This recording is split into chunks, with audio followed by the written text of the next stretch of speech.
The morning mist clung to the forest floor like a grey blanket, muffling every sound except the occasional crack of a dry branch underfoot. Sarah Martinez crouched behind a massive oak tree, her heart pounding so hard she was sure the hunters could hear it from 50 yards away. She pressed her back against the rough bark, feeling the dampness seep through her khaki jacket as she watched the group of men moving through the woods with their rifles ready. This wasn't supposed to happen, not today. Not when she had specifically called the Department of Natural Resources 3 times this week to report the illegal hunting activity in the protected wildlife preserve. The woman on the phone had assured her each time that they would send someone to investigate, but here she was, watching poachers hunt endangered deer in broad daylight while officials were nowhere to be found. Sarah had been working as a wildlife photographer for 15 years, and she knew these woods better than most people knew their own backyards.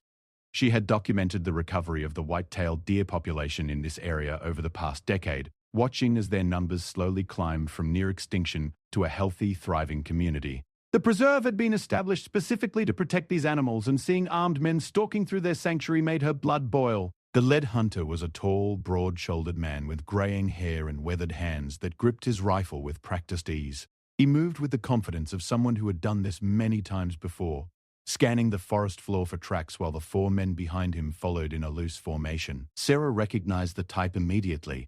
These weren't desperate people hunting for food. Their expensive hunting gear, top-of-the-line rifles, and coordinated movements suggested they were wealthy trophy hunters who saw the protected animals as prizes to be claimed rather than lives to be preserved. She fumbled for her camera, knowing that photographic evidence would be crucial if she wanted the authorities to take action. The telephoto lens was already attached, and she carefully adjusted the focus while keeping the camera body hidden behind the tree trunk. Through the viewfinder, she could see the determined expressions on the hunters' faces as they communicated with subtle hand signals, spreading out to cover more ground. The irony wasn't lost on her that she was essentially hunting the hunters, using her own skills to track and observe while they did the same to the deer. But where their intentions were destructive, hers were protective. Every photograph she took could potentially save lives and preserve the delicate ecosystem that had taken years to restore. As she clicked the first few shots, Sarah remembered her conversation with her editor just 2 days ago. He had assigned her to document the success story of the wildlife preserve, hoping to publish a feature article about conservation efforts that actually worked. Instead, she was witnessing the very threats that conservationists had worked so hard to eliminate. The story would certainly be published, but it would have a very different tone than originally planned. The hunters paused near a small clearing where deer tracks were clearly visible in the soft earth. The leader knelt down and examined the hoofprints while the others formed a protective circle around him, their weapons held at the ready. Sarah could see them whispering among themselves, and she wished she could get close enough to hear their conversation. Were they planning their next move? Or were they discussing something else entirely? One of the younger hunters, a man in his 30s with a nervous energy about him, kept glancing around as if he expected to be caught at any moment. He was clearly the least experienced of the group, and his anxiety was evident in the way he held his rifle and the constant fidgeting with his equipment. Sarah focused her camera on him, capturing his obvious discomfort with the illegal activity. The contrast between the seasoned poachers and the nervous newcomer told a story of its own. This was likely an initiation of sorts, bringing new people into their illegal operation and teaching them the ropes. The thought made Sarah's stomach turn. Not only were they destroying protected wildlife, but they were also recruiting others to continue the cycle of destruction. A sudden movement caught her attention, and Sarah's heart nearly stopped when she saw a magnificent buck emerge from the underbrush about 200 yards from the hunters. The animal was clearly unaware of the danger, moving gracefully through the forest as it searched for food.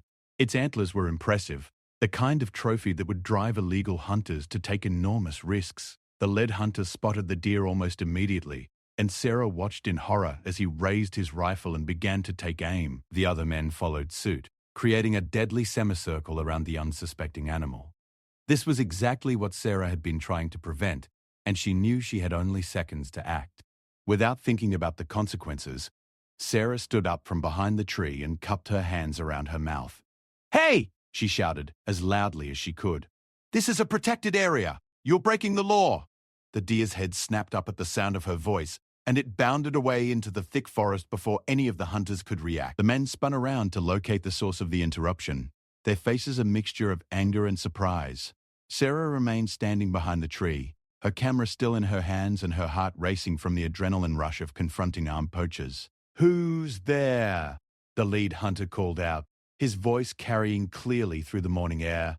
"Show yourself!" Sarah knew she was in a dangerous situation. These men had already shown their willingness to break the law, and confronting them alone in the middle of nowhere might not have been the smartest decision. But she also knew that someone had to stand up for the animals that couldn't protect themselves. She had spent years documenting the beauty and importance of wildlife, and she wasn't about to watch it be destroyed without a fight. "I'm a wildlife photographer," she called back, stepping out from behind the tree but maintaining her distance. "This is the Riverside Wildlife Preserve, and hunting is strictly prohibited.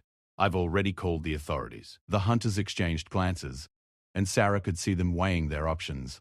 They were clearly frustrated that their hunt had been interrupted, but they also seemed uncertain about how to handle the situation. The nervous young hunter looked like he wanted to run, while the older men appeared more defiant. "You need to leave immediately," Sarah continued, her voice steady despite her fear. "I have photographs of all of you, and if you don't leave right now, I'm calling 911. The lead hunter lowered his rifle and began walking toward her, his expression dark and threatening. "Listen, lady, you don't want to get involved in things that don't concern you. Why don't you just put that camera away and pretend you never saw us here?" Sarah's grip tightened on her camera, but she stood her ground. She had covered dangerous situations before: forest fires, aggressive wildlife, severe weather, and she knew how to stay calm under pressure. "This absolutely concerns me. These animals are protected by federal law, and what you're doing is a felony. I'm not going anywhere." The other hunters had begun moving to flank her position, and Sarah realized that her situation was becoming increasingly precarious. She was outnumbered 5-1, alone in the wilderness with no immediate way to call for help. Her cell phone was in her backpack, but she didn't dare take her attention off the armed men long enough to retrieve it. "Look, we don't want any trouble," one of the other hunters said, trying to sound reasonable. "We're just having a little fun, and nobody's getting hurt. Why don't you just head back to wherever you came from and forget you saw anything?" Sarah shook her head firmly. "Because what you're doing is wrong, and it's destroying years of conservation work. These deer were nearly extinct 20 years ago. People have worked incredibly hard to bring them back, and you're treating them like targets in a shooting gallery." The lead hunter was now close enough that Sarah could see the anger in his eyes. He was clearly a man who was used to getting his way, and her interference was not sitting well with him. "You're making a big mistake, lady. This is bigger than just us, and you're sticking your nose into business that could get you hurt." "Are you threatening me?" Sarah asked, raising her camera and taking several quick shots of the man's face. "Because I'm documenting everything, and if something happens to me, there will be a clear record of who was responsible." The hunter's face reddened with fury. But before he could respond, the sound of approaching vehicles echoed through the forest. Sarah's heart leaped with hope. Perhaps her earlier calls to the Department of Natural Resources had finally prompted action. But her relief was short-lived when she saw the expressions on the hunters' faces change from anger to something much more dangerous. "Looks like your friends are here," the lead hunter said with a cold smile. "Too bad they're not who you think they are." Sarah felt a chill run down her spine as she realized what he meant. The approaching vehicles weren't carrying law enforcement or wildlife officials. They were carrying more poachers. What she had stumbled into wasn't just a small group of illegal hunters, but something much larger and more organized. The sound of car doors slamming echoed through the forest, followed by voices and footsteps moving through the underbrush. Sarah quickly counted at least 6 more people joining the original group, and her situation had just become exponentially more dangerous. She was now outnumbered 11-1, with no backup and no easy escape route. "I tried to warn you," the lead hunter said, shaking his head as if he actually felt sorry for her. "You should have minded your own business and walked away when you had the chance. Now things are going to get complicated." Sarah clutched her camera tighter and tried to assess her options. The newcomers were spreading out through the forest, effectively cutting off her potential escape routes. She could hear them communicating with each other, their voices growing closer as they moved to surround her position. Whatever was about to happen, she knew it wasn't going to end well. The realization hit her that she had seriously underestimated the situation. This wasn't just about stopping a few poachers from killing protected deer. She had apparently stumbled into a much larger criminal operation, and her interference had put her in genuine danger. The men surrounding her weren't just weekend hunters looking for trophies. They were part of something organized and potentially violent. As the circle of armed men closed in around her, Sarah made a decision that would change everything. She raised her camera one more time and began taking rapid-fire photographs of every face she could see, creating a visual record that could potentially bring down the entire operation, assuming she lived long enough to share it with the authorities. The lead hunter watched her documentation efforts with a mixture of admiration and annoyance. "You've got guts, I'll give you that," he said. "But you're also incredibly stupid." "Do you have any idea what you've gotten yourself into?" Sarah continued, taking pictures while she spoke, her voice steady despite the fear coursing through her veins. "I know exactly what I've gotten into. You're running an organized poaching operation on protected federal land and you're willing to threaten innocent people to keep it quiet. The question is, are you willing to hurt me to protect your illegal business?" The hunter's expression hardened, and Sarah knew she had her answer before he even spoke. These men had too much invested in their operation to let one photographer bring it all down. Her warning about the protected status of the preserve and the illegality of their actions had fallen on deaf ears, and now she was paying the price for her courage. "You know what the real tragedy is?" Sarah said, still taking photographs as the men closed in. "In about an hour, those deer will come back to this area to drink from the stream. They trust this place to be safe, and because of what you're doing, that trust is going to get them killed." The lead hunter paused for a moment, and Sarah thought she saw a flicker of something that might have been conscience cross his face, but it was gone as quickly as it appeared, replaced by cold determination. "That's not our problem," he said. "Our problem right now is figuring out what to do with you." Sarah's mind raced as she assessed her increasingly desperate situation. The 11 men now formed a loose circle around her, their weapons held casually but ready for immediate use. She could see the calculation in their eyes as they weighed their options, and none of those options looked good for her survival. The newest arrivals were clearly part of the same organization, but they brought a different energy to the group. Where the original hunters had seemed somewhat conflicted about what to do with an unexpected witness, these men appeared more decisive and professional in their criminal activities. Their leader, a lean man with silver hair and cold grey eyes, stepped forward and assessed the situation with the detachment of someone who had dealt with problems like this before. "What do we have here, Marcus?" he asked the original lead hunter, his voice carrying the authority of someone clearly in charge of the operation. "Wildlife photographer," Marcus replied, gesturing towards Sarah with obvious irritation. "Showed up right as we were about to take the big buck. She's got pictures of all of us and says she's called the authorities." The silver-haired man studied Sarah for a long moment, taking in her professional camera equipment and determined stance. "Have you actually called anyone? Or was that just a bluff to try to scare us off?" Sarah lifted her chin defiantly. "I called the Department of Natural Resources 3 times this week to report illegal hunting activity. They know I'm here, and they know what you're doing. But you haven't called them today, have you?" The man pressed, his tone suggesting he already knew the answer.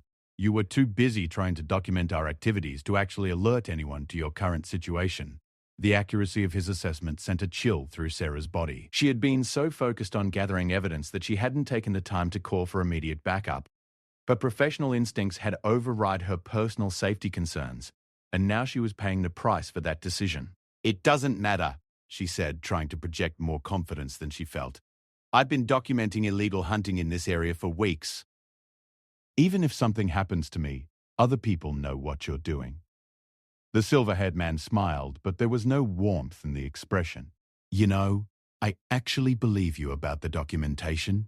You have the look of someone who takes their work seriously. The question is, how much trouble are you willing to cause for yourself and others over a few deer?"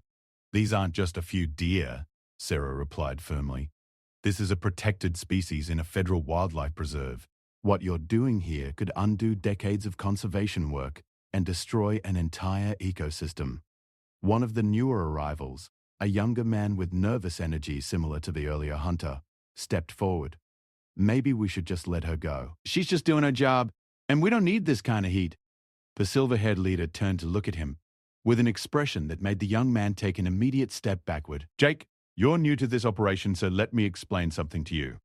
We've invested too much time, money, and effort building this business to let one photographer bring it all down. This isn't just about today's hunt. It's about protecting everything we've built." Sarah felt her stomach drop as the full scope of what she had stumbled into became clear. This wasn't a group of weekend poachers looking for trophy animals. It was a sophisticated criminal enterprise that had been operating in the area for an extended period. Her interference represented a genuine threat to their livelihood, which made her an enemy that needed to be eliminated. "How long have you been operating here?" she asked, continuing to take photographs while she spoke. If she was going to die, she wanted to gather as much evidence as possible before it happened. Marcus laughed bitterly. "Long enough to know that do-gooders like you eventually show up and try to ruin everything. We've been careful, professional, and discreet.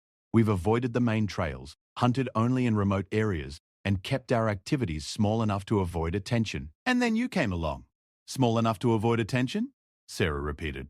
"You've got 11 armed men hunting endangered species on federal land. How is that small or discreet?" The silver-haired leader stepped closer to her, and Sarah could smell the combination of gun oil and cologne that clung to his expensive hunting clothes. "Today is special. We've got clients willing to pay top dollar for trophy animals, and the deer population in this area has finally recovered enough to support a major hunt. This was supposed to be our biggest payday yet." "Clients?" Sarah's photographer instincts kicked in, and she began taking rapid shots of the man's face. "You're running a commercial poaching operation? You're selling hunts to wealthy people who want to kill protected animals?" "Was running," the man corrected her. Past tense. "Because unfortunately, you've created a situation where we're going to have to shut down this location and move our operation elsewhere. Do you have any idea how much money you've just cost us?" Sarah continued photographing while she processed this information. The scope of the criminal enterprise was larger than she had imagined, involving not just the hunters themselves but also wealthy clients who were willing to pay premium prices for illegal trophies. The conservation implications were staggering. If this operation had been running for years, they could have killed hundreds of protected animals. "The animals you've killed," she said, still clicking away with her camera. "Where did the bodies go? Are you selling the meat, or is this purely about trophy hunting?" Marcus looked uncomfortable with her questions, but the silver-haired leader seemed almost amused by her professional curiosity.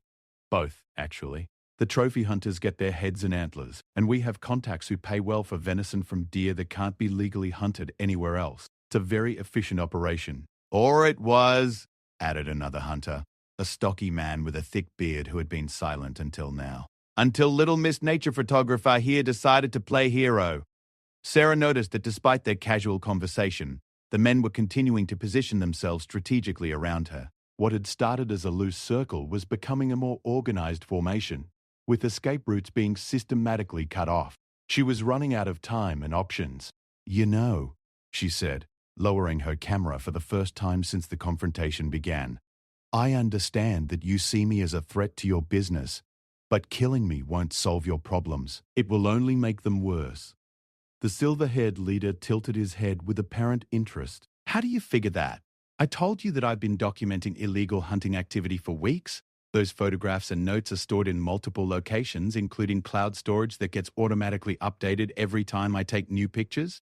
If I don't check in with my editor by this evening, he's going to know something is wrong and he's going to publish everything I've gathered." It was partially true. Her camera did have wireless capabilities that backed up her work automatically when she was in range of cell towers. But she was hoping they wouldn't know enough about technology to realize that the preserve's remote location meant no automatic backups had occurred today. "Interesting," the leader said thoughtfully. "And I suppose you're going to tell us that we can avoid all that trouble by simply letting you walk away? I'm telling you that killing me will guarantee that your operation gets exposed and shut down. Letting me go gives you a chance to relocate before law enforcement gets organized enough to stop you." Sarah could see the men exchanging glances, and she sensed that her argument was having some impact. The younger, more nervous hunters looked particularly interested in any solution that didn't involve murder, while the more experienced criminals seemed to be calculating the risks and benefits of different approaches. "She has a point," Jake said quietly. "If we let her go, we can pack up and move the operation somewhere else. If we hurt her, we're going to have federal investigators crawling all over this place." "Jake's right," agreed the nervous hunter from the original group. "I signed up to hunt deer, not to deal with murder charges. This is getting way too complicated for me." The silver-haired leader held up a hand for silence, and the group immediately quieted. Sarah could see that he was genuinely considering his options, weighing the immediate threat she represented against the long-term consequences of eliminating her permanently. "The problem with your proposal," he said finally, is that it assumes we can trust you to keep quiet about what you've seen here today. But you've already made it clear that you consider us criminals who need to be stopped. Why would we believe that you'd give us time to relocate instead of calling the FBI the moment you get back to civilization? Sarah had to admit that he had a valid point. She had no intention of keeping quiet about the poaching operation, and she certainly wasn't going to give them time to move their criminal activities to another location where they could continue destroying protected wildlife. Because, she said carefully, I care more about the animals than I do about revenge. If you shut down this operation and move somewhere else, at least the deer in this preserve will be safe. That's my primary concern. The leader studied her face intently, clearly trying to determine if she was telling the truth. Sarah tried to project sincerity while simultaneously continuing to document the faces around her with quick, discreet camera movements. You know what I think? The leader said finally. I think you're lying. I think you're a true believer who will never stop trying to shut us down, no matter where we go or what we do. And that makes you too dangerous to let live. Sarah's heart began beating faster as she realized that her attempt at negotiation had failed. The man had seen through her deception and correctly identified her as a permanent threat to their criminal enterprise. She was back to her original dire situation, but now she had wasted precious time that could have been spent planning an escape. However, the leader continued, I'm also a practical businessman who doesn't like unnecessary complications. So I'm going to give you one last chance to convince me that letting you live is the smart play. What do you want me to do? Sarah asked, though she suspected she wouldn't like the answer. Delete every photograph you've taken today, right now, in front of all of us. Destroy the memory card and any backup storage you have with you. If you do that, we'll consider letting you walk out of here. Sarah's grip tightened on her camera. The photographs she had taken were the only evidence that could potentially bring down the entire operation.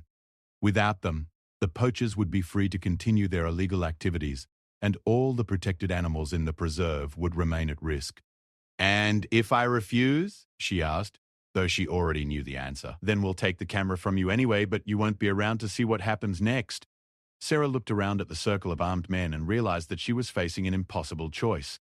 She could destroy the evidence and potentially save her own life, but condemn the animals she had spent her career trying to protect. Or she could refuse and almost certainly die, but ensure that the evidence would eventually be found on her body and used to bring the criminals to justice.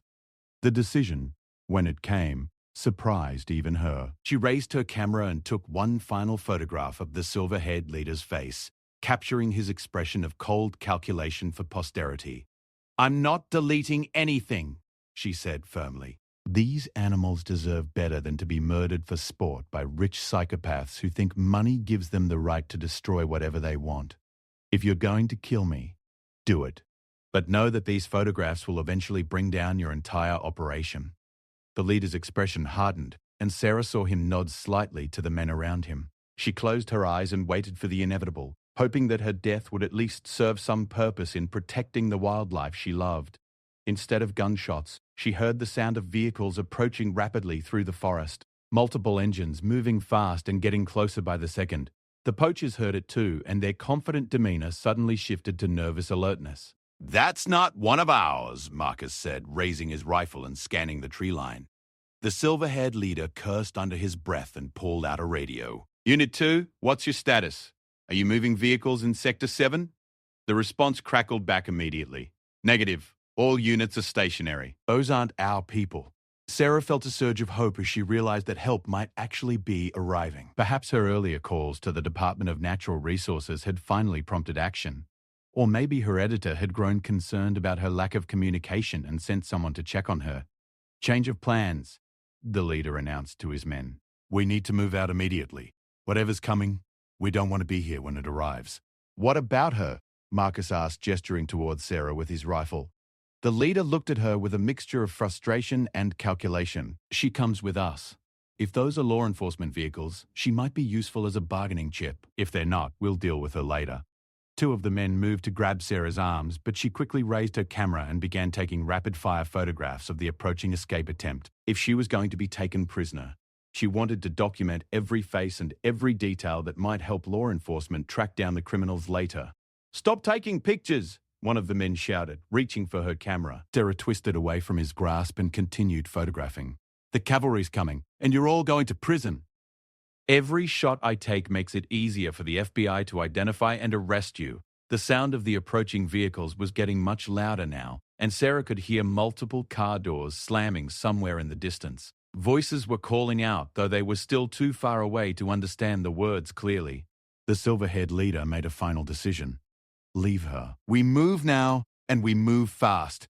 Everyone to the backup extraction point. She's seen all our faces! Marcus protested.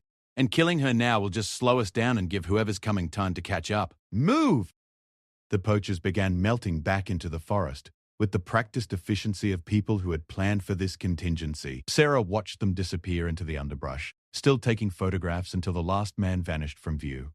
She was alive, free, and in possession of evidence that could bring down a major criminal operation. The approaching voices were getting clearer now, and Sarah thought she could make out official-sounding radio chatter. She began walking toward the sound, her camera still ready in case the poachers decided to return. But her heart filled with relief that she had survived an encounter that should have ended very differently. As she emerged from the thick forest into a small clearing, Sarah saw 4 Department of Natural Resources vehicles parked haphazardly among the trees. Armed officers in federal uniforms were spreading out through the area, their weapons drawn and their movements suggesting they were expecting trouble. Over here! Sarah called out, raising her hands to show she wasn't a threat. I'm the photographer who called about the illegal hunting. One of the officers, a tall woman with sergeant stripes on her uniform, approached with her weapon lowered but still ready. Sarah Martinez, we got your messages, and when you didn't respond to our call back this morning, we decided to check the area ourselves. Are you injured? I'm fine, Sarah replied, her voice shaking slightly as the adrenaline began to wear off. But you just missed them. There were 11 armed poachers, and they had vehicles staged throughout the forest. They'd been running a commercial hunting operation targeting the protected deer population. The sergeant immediately spoke into her radio, calling for additional units to set up roadblocks on all the Forest Service roads in the area. Within minutes, Sarah could hear helicopters approaching from multiple directions as law enforcement agencies coordinated a manhunt for the fleeing criminals. Did you get photographs? The sergeant asked. Sarah held up her camera with a tired smile. Hundreds of them. Faces, vehicles, weapons, everything you'll need to identify and prosecute the entire operation.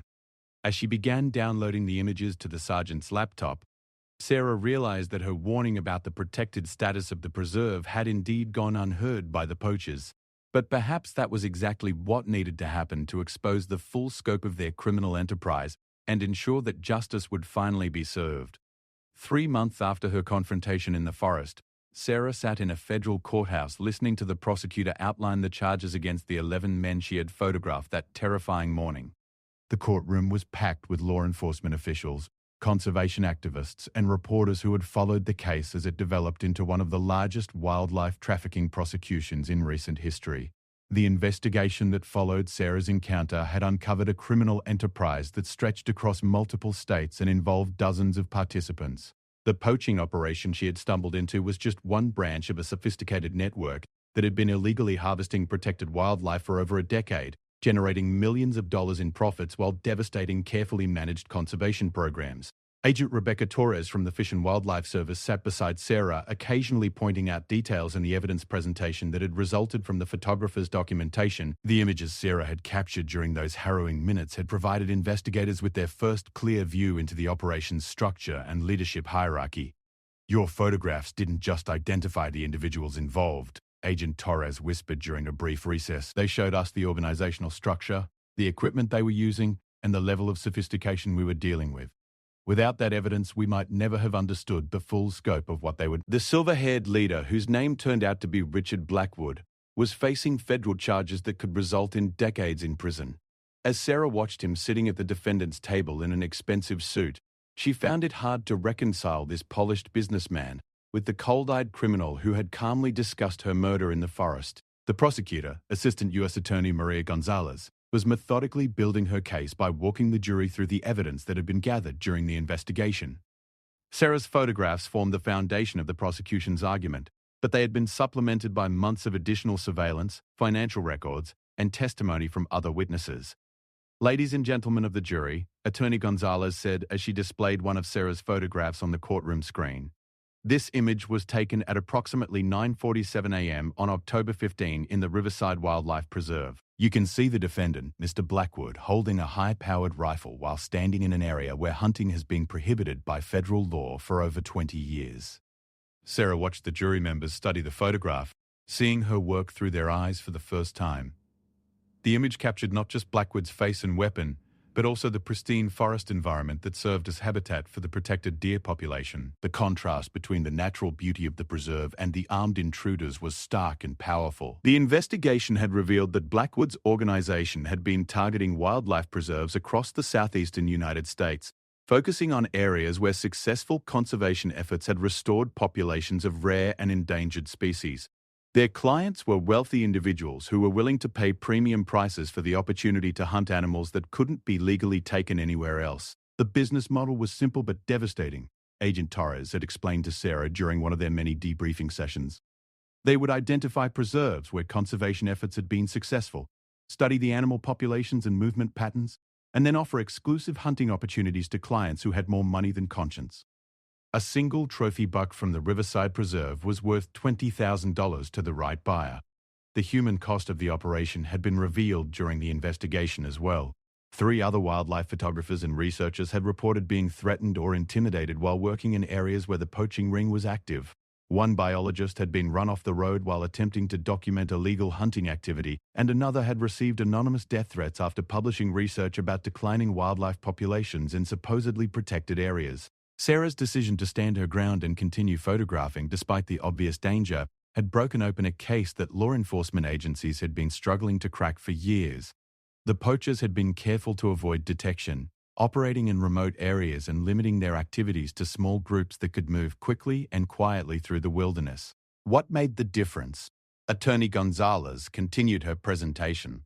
Was that for the first time, someone was in the right place at the right time with the skills and courage necessary to document their activities. Martinez didn't just take a few snapshots. She conducted a systematic photographic documentation that captured faces, weapons, vehicles, and organizational structure. The defense attorney, a well-dressed man named Harrison Webb, who clearly specialized in high-dollar criminal cases, had tried various strategies to minimize his client's culpability. He argued that the men were merely participating in what they believed to be a legal hunting expedition, that they had been misled by the organizers about the protected status of the area, and that the harsh federal penalties being sought were disproportionate to the actual harm caused. My clients are hunters, not criminals, Webb argued during his opening statement. They were told by the operations leaders that all necessary permits had been obtained, and that the hunting activities were completely legal. When Ms. Martinez confronted them in the forest, they were as surprised as anyone to learn that they might have been breaking the law. Sarah had listened to this argument with a mixture of anger and disbelief. The men she had confronted in the forest had shown no confusion about the illegal nature of their activities. They had moved with the practiced stealth of people who knew they were breaking the law, and their immediate concern about her documentation efforts proved they understood the criminal implications of their actions. The prosecution had systematically dismantled the defense's arguments over the course of the 3-week trial. Financial records showed that several of the defendants had participated in multiple hunting expeditions with Blackwood's organization, paying tens of thousands of dollars for the privilege of hunting protected species. Cell phone records revealed extensive planning conversations about avoiding law enforcement and covering their tracks. Most damaging to the defense's claims of innocence were the recorded conversations that had been captured by undercover agents during the investigation that followed Sarah's encounter. Several of the defendants had been caught on tape discussing their knowledge of the illegal nature of their hunting activities and bragging about the rare trophies they'd obtained through Blackwood's organization. The evidence will show, Attorney Gonzalez told the jury, that these defendants weren't innocent dupes who were tricked into illegal activity. They were willing participants in a criminal enterprise that treated protected wildlife as commodities to be harvested for profit.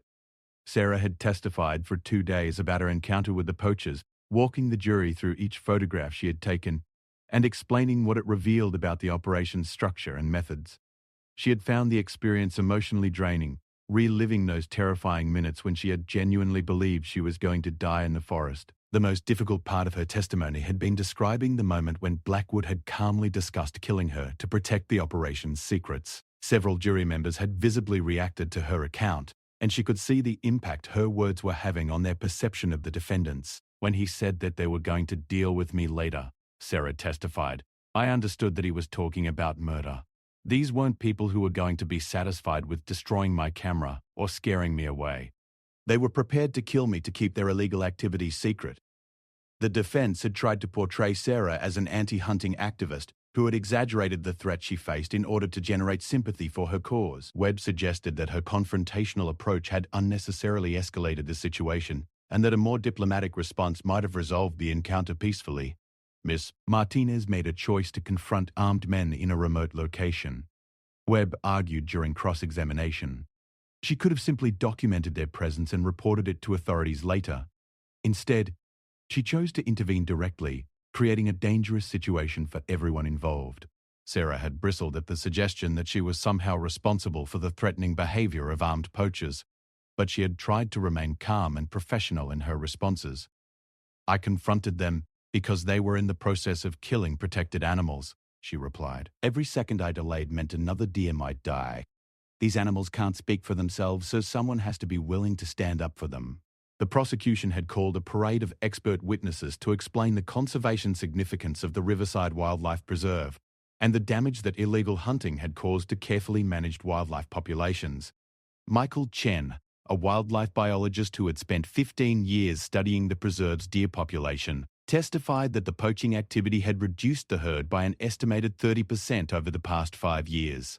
What makes this particularly devastating, Doctor, Chen explained to the jury, is that these weren't random killings. The poachers were specifically targeting the largest, healthiest animals, the breeding males who were most important to the long-term genetic health of the population. They were literally killing the future of the species in this area. The financial scope of the operation had been revealed through the testimony of FBI forensic accountants who had traced money flows through multiple shell companies and offshore accounts. Blackwood's organization had generated an estimated $12 million in revenue over the 8 years it had been operating, with individual hunting expeditions selling for prices ranging from $15,000 to $50,000, depending on the rarity and difficulty of the target species. This wasn't subsistence hunting or even traditional trophy hunting, Agent Torres testified. This was a commercial operation that treated endangered wildlife as luxury products to be sold to the highest bidder. The participants weren't hunting for food or even for sport in any traditional sense. They were paying premium prices for the opportunity to kill animals that existed nowhere else in the world. The investigation had also revealed the operation's plans for expansion. Seized documents showed that Blackwood had been negotiating with corrupt officials in several other states to gain access to additional protected areas. Plans had been in development for expeditions targeting endangered species in national parks and wildlife refuges from Florida to Virginia. Your photographs didn't just stop one day of illegal hunting, Attorney Gonzalez had told Sarah during trial preparation. They prevented years of additional destruction that could have driven several species to the brink of extinction. As the trial neared its conclusion, Sarah reflected on the chain of events that had brought her to this moment.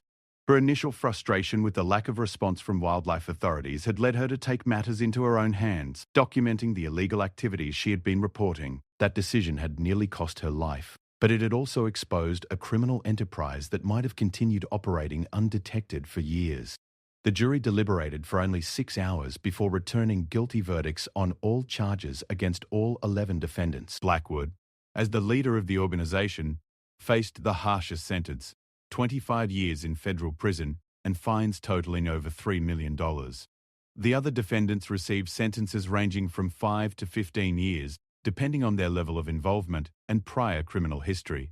Judge Patricia Williams, who had presided over the trial, addressed the defendants before imposing their sentences. The crimes you committed weren't just violations of wildlife protection laws, she said. They were attacks on the natural heritage that belongs to all Americans and future generations. Your actions threaten to undo decades of conservation work and destroy species that can never be replaced. Sarah had mixed feelings as she watched the defendants being led away in handcuffs. She felt satisfaction that justice had been served and that the protected wildlife would be safer as a result of their convictions. But she also felt sadness that it had taken such an extreme confrontation to bring their illegal activities to light. The impact of the case extended far beyond the courtroom. The investigation had led to increased funding for wildlife protection efforts and new legislation strengthening penalties for commercial poaching operations. Sarah's photographs had been used in congressional hearings and conservation awareness campaigns across the country. What you did changed everything, Agent Torres told Sarah as they left the courthouse after the sentencing. Before this case, wildlife trafficking was treated as a relatively minor offense. Now lawmakers and law enforcement agencies understand that we're dealing with organized criminal enterprises that are willing to use violence to protect their profits. Sarah had returned to her photography work with a new sense of purpose and responsibility. Her images of the Riverside Wildlife Preserve, taken both before and after the poaching operations exposure, had been featured in National Geographic and other major publications. The story of her confrontation with the armed poachers had inspired other wildlife photographers and researchers to be more aggressive in documenting and reporting illegal activities. The preserve itself had been expanded and given additional federal protection as a result of the publicity surrounding the case. New funding had been allocated for improved security measures and more frequent patrols by law enforcement agencies. The deer population, freed from the pressure of illegal hunting, had begun to recover and show signs of renewed growth. 6 months after the trial concluded, Sarah returned to the Riverside Wildlife Preserve for the first time since her terrifying encounter in the forest. She brought her camera, as always, but this time she was documenting success rather than destruction. The morning mist still clung to the forest floor, but now it seemed peaceful rather than ominous. As she set up her equipment near the clearing where she had confronted the poachers, Sarah heard the sound of movement in the underbrush. She raised her camera expectantly, and her patience was rewarded when a magnificent buck emerged from the trees, possibly the same animal whose life she had saved by shouting her warning that October morning. The deer paused at the edge of the clearing, alert but unafraid, as if it somehow understood that the forest was safe again. Sarah captured dozens of images as the animal moved gracefully through its natural habitat, documenting not just its beauty, but also the broader story of conservation success that it represented. Her warning had gone unheard by the men with rifles, who had threatened both her life and the lives of the animals she sought to protect. But it had been heard by others, by law enforcement agencies, by lawmakers, by conservation organizations, and by the public who had rallied to support stronger protection for endangered wildlife. As Sarah packed up her equipment and prepared to leave the preserve, she reflected on the lesson she had learned during those terrifying minutes in the forest. Sometimes the most important warnings are the ones that force us to take action rather than simply hoping others will listen. Her photographs had spoken louder than words, and their message had ultimately been heard by the people who mattered most, those with the power to ensure that the natural world would be protected for future generations. The buck she had photographed was still visible at the far edge of the clearing as she walked back toward her vehicle. It watched her departure with calm eyes, a living symbol of the conservation success that had emerged from a day when warning voices had been ignored but photographic evidence had proven impossible to dismiss.